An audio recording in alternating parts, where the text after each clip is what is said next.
थांनाय 9 तारिखनिफ्राय दिनै रन्जन दैमारि सारनि जोब्बाय।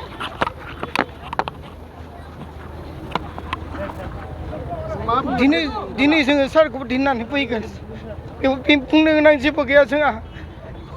सानसे जोङो मोनगोन बर' जाथिया लिरनानै थागोन।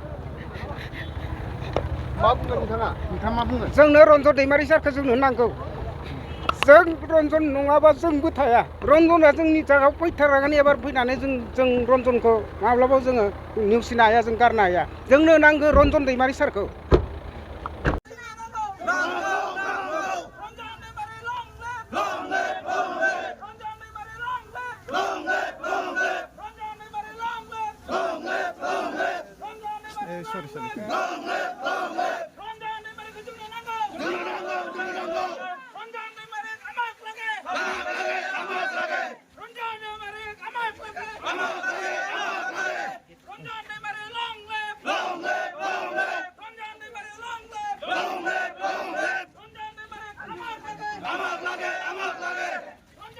मा बुंगोन नोंथाङा बे समाव?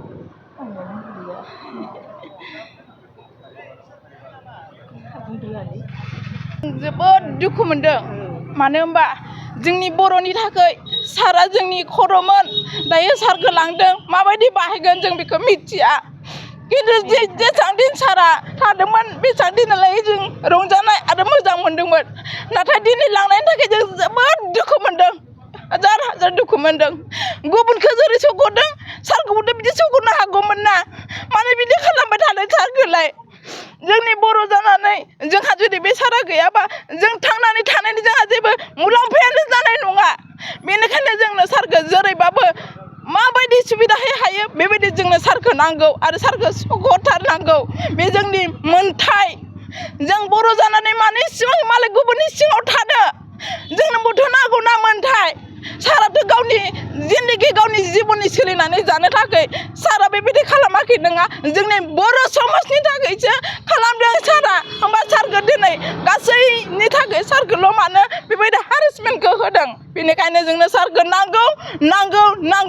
नोंथांमोना दा मिडियायाव जाबायदि देखायदों बा बुंदों बेल' नङा, सारखौ बख'नो हानायनि लामाखौ जोंनो नांथारगौ। आंनि बुंनो गोनाङा बेनो।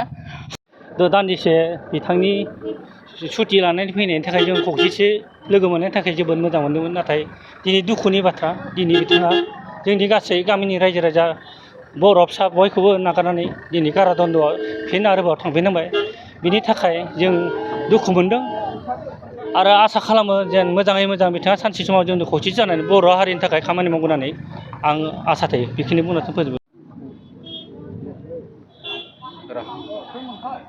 दिनै दुखुनि सान होनांगोन, बे समाव मा बुंगोन सारा? औ, बियो नंगौ। थारैनो जोंनि थाखाय जोबोद दुखुनांथाव। दिनै मानगोनां रन्जन दैमारि सारखौ जोङो बिदाय हरबाय। बिथाङा 20 साननि थाखाय लिभआव फैदोंमोन जेलनिफ्राय। आसा खालामदों जोंनि इसोरा जाहाथे बिथांखौ गनायाव एबा बेल होनायाव जाहाथे हेफाजाब होयो, बेखौ जों आसा खालामदों।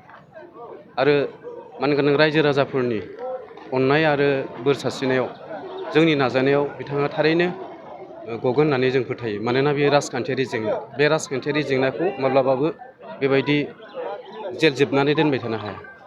20 सान न'आव फैनाय समाव गोबां बर' रायजो राजाफ्रा बिथांखौ बरायदोंमोन आरो लांनानै आलासि सोंदों आरो मान होदों। मा बुंगोन बे समाव सारा?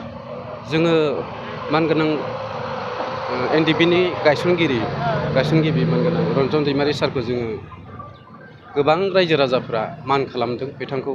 मानोना बिथाङा दिनैनिफ्राय 35 बोसोरनि सिगाङाव NDP आफादखौ दानानै बर' माहारिनि थाखाय उदांस्रिनि थाखाय बिथाङा दावहा नांदोंमोन हाथियारनि गेजेरजों।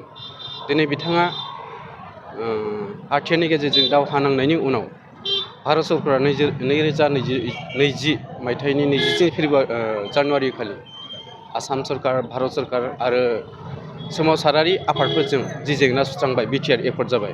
बे पिस एकर्ड, बिटिआर एकर्डनि बायदि बिथाङा गनांगौ आरो बिथांखौ बेबायदि सिंगेलै दाय बिजिरनाया बियो समान नोजोरै जायाखै।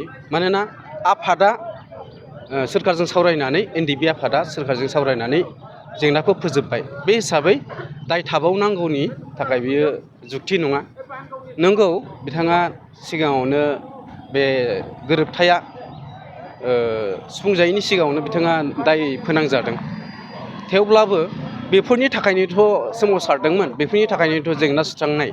बिनिखायनो जोङो खावलायो, जोङो सासे एक्स एनडिपि जानानै आरो दुलाराय रायजो राजानि जानानै जों खावलायो जाहाथे बिथाङा पिस एकर्डनि मुङाव गनांगौ आरो सुबुं माहारिनि थाखाय मोजांनि थाखाय खामानि मावनो बिथांखौ सुबिदा होनांगौ, बेखौ जोङो लुबैयो।